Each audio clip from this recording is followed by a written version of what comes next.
Welcome to Monmouth in Focus, a program about the services and functions of Monmouth County government.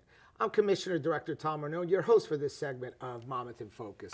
This is such an honor, and I am joined by Triada Stampis from the one and only Fulfill here in Monmouth County. And it's so special to say that because you're such a vital part of such a group and a need here in Monmouth County. So it's admirable what you do there and what all of you do there and your board there. And you know, but a lot of people don't know exactly. They just think they see these baskets out there, let's donate canned goods and stuff like that. But it's a big part, but there is so much more.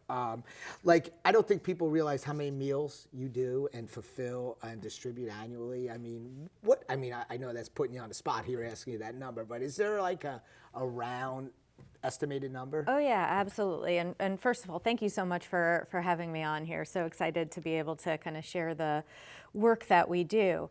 So Fulfill is the food bank for Monmouth County and Ocean County. And you know, not everybody knows what a food bank is. They may see collections at their church or at a civic group and think, oh, well, that's a food bank. We're actually the main distributor of food to all of those neighborhood-based food pantries, soup kitchens, and other distribution sites and shelters. So we operate at a big scale. Which you're over there on 66 and Neptune, and Yeah. I know it very well, and been there many times, you know, seeing the great programs that you've done. But you also have like this little mobile type pantry type of, I guess, program. I guess you would call it a program there. And so what is that about? So we have a network of close to 300 food pantries and soup kitchens and distribution sites across our region. But that doesn't necessarily cover every area where there's need. And so our mobile pantries are really to fill in those gaps where people who are food insecure might not have easy access to a food pantry. Important. Yeah. And our mobile pantries also serve to reach populations that might be especially vulnerable. You know, you and I were just talking before this, we're here at Brookdale College. Community college students have extraordinarily high rates of food insecurity. And so our mobile pantry comes here to serve the campus community. And that's one of our stops. So we look for where is our pantry network already doing well, where are the gaps? That's where we send our mobile pantries, and also what are the populations that are especially vulnerable, and that's also where we send our mobile pantries. That's great. And you have another program that, just so I could get the education out to the public there, what it is, and it's called SNAP. Yes. Supplemental Nutrition, I don't know. Assistance program. Yeah, no, you were there. You were there. Good. But so, what is that about? So SNAP used to be called food stamps.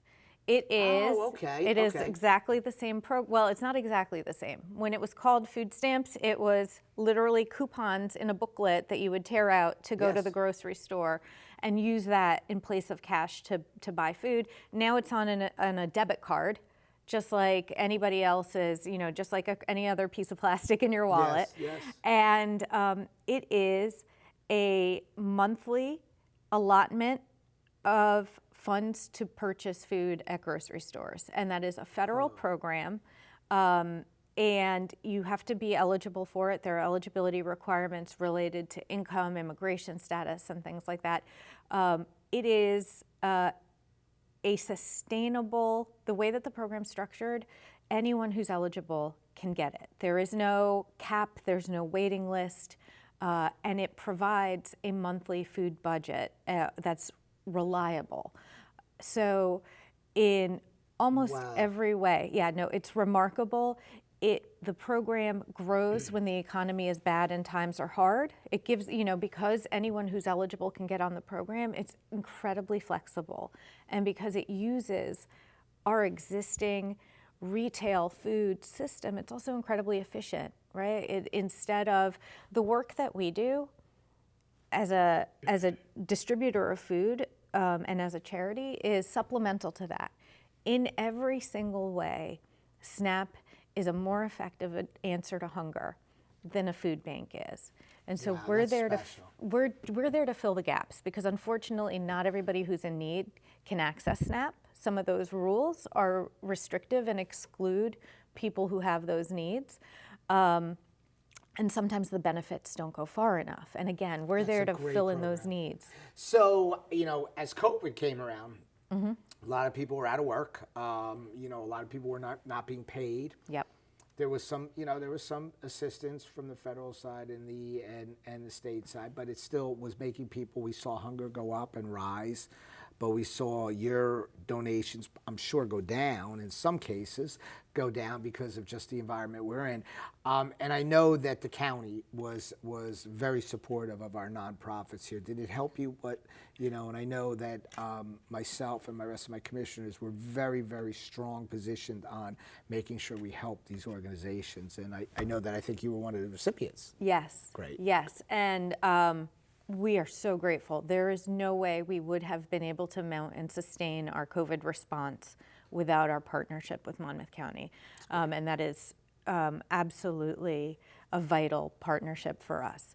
And I say sustain because we're still in it. Unfortunately, we've gone from a COVID crisis to an inflation crisis. Yep, and that's true. just between January and June of this year, the number of people visiting our pantry network has gone up 60% in half the year. And then typically, we see a dip over the summer months because there's so much seasonal employment. People have, a little bit more money in their pockets. We did not see a dip this year. Instead, we saw a plateau, and that is not normal. So we are still in sustained response mode. And without the resources and support of our partners, like Monmouth County, we would not be able to do that. We're a mission-driven organization. We can't say, oh, our budget doesn't allow it. We have to do whatever it takes to meet the need. And without partnerships, we wouldn't be able to. That's probably the most special, gratified feeling that myself, and I know my commissioners would feel the same, my colleagues would feel the same, because that's what it was meant for. When that money came into our county, our main goal was for it to stay here in Monmouth County with our municipalities, with our businesses, and of course our nonprofits there. But so the good thing I really hits close to my heart with Fulfill is, people are hungry, which is mind-boggling to probably the average person here in Monmouth County, because we feel Monmouth County is a very affluent, wealthy county, and you wouldn't think you would see that here, but you do. And you see it. It's the amount and the numbers are mind-boggling. That I was provided. It's amazing. But the one thing that I like the way that you guys have geared towards is the healthy side of eating. Eating's giving them. That's a passion of mine here. But you guys focus on the healthy initiative eating because first of all, it keeps you fuller. And it keeps you healthier, and hopefully that you can move on to that next phase of your life where you're not going to need that assistance there, and it's gratifying to that individual too. But was that a main focus of you guys, the healthy initiative side of it? Absolutely, and it's been a growing focus. I mean, Fulfill was founded almost 40 years ago, and in those days, food banking was about boxes and cans, was about the shelf-stable food that can last a long time on the shelf, that can travel easily. As we've evolved in our understanding of hunger and in our understanding of the pressures that the people that we serve face and what that results in terms of their health, we have moved much more towards healthier food. And this year, our goal is 60% of the food that we distribute be protein, produce, and dairy. Those are the food groups. They're the most expensive.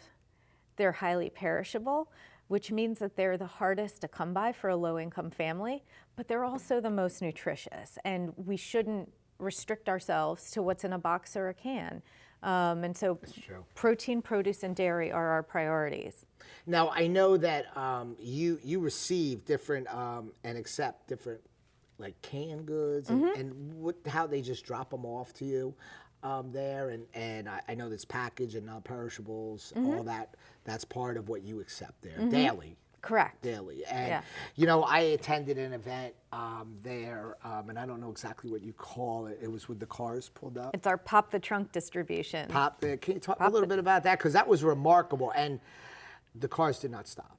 No. And no questions asked. Just keep your back trunk open and let's let you leave there and hopefully be fulfilled hunger-wise when you leave. Yeah, that was something that we started during COVID when a lot of our food pantries had to shut. I mean, you'll remember in the early days of COVID, indoor gatherings were not happening. That's right. Many of our food pantry partners are led by volunteers who are older. And that's a vulnerable population, so that was even more reason for pantries to really experience a lot of disruptions. And so we started this drive-through distribution that's no contact every Friday from 1 to 3 at our headquarters in Neptune. We're still doing it because the need has not ended. We start the distribution at 1 o'clock. The first car rolls into our parking lot to be first in line at about 9:30 in the morning. It's amazing. Yeah. And it's in some cases it's sad that that we're here, but it's a sad and a joyous occasion too, because it's sad that people have that need and they're out there hungry, but it's really fulfilling, and a great name, by the way, fulfilling that you fulfill that lost need there. But you also have some programs for the children there, and maybe you could just we could close out on touch on that there. Absolutely. Children are disproportionately vulnerable to food insecurity. They just are. Yes. And even though in a food insecure household, the adults will sacrifice their own food to make sure children are fed, children are still highly at risk. And so we have programs that are tailored to children, like our backpack program. So we work with schools and after-school sites to put together a Friday package of foods that kids can take home over the weekend, so that when they don't have the school meals on Saturday and Sunday that they're eating Monday through Friday, they've got some food at home. We've also produce out of our warehouse in Neptune also has a production kitchen, and we do meal preparation there. We produce after-school snacks and suppers for many after-school programs in Monmouth County, like the Boys and Girls Clubs and, in Asbury and in Red Bank and other groups, so that when kids are done with the school day and they're at these after-school programs and they're hungry, they've got something to eat. That is, it's amazing the things that go on that people do not know here, and quite frankly are surprised that we have the need. How would people be able to reach out to you? So the best way is to go to our website. It's fulfillnj.org. All of our opportunities to volunteer, to donate are right on that website.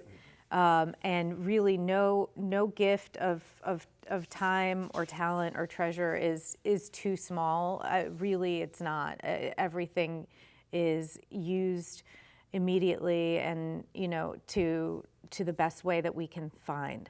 Well, thank you. And as the CEO of Fulfill, Trieta, I can't thank you enough, because I've seen you come on here, and it's just a breath of fresh air what you do, and how you help people, and the compassionate side of it, because it is a compassionate time. Yeah. You have to be there, because people have pride, and it must take a lot to do that. And come there, but to come there and just be welcomed with open arms, that's a credit to you and to your board. I want to thank you for being part of this. Thank you. You know that the county is 100% behind you, and anything you need, please reach out to us. Thank you So I want to thank all for this episode here of Monmouth in Focus. See you next time.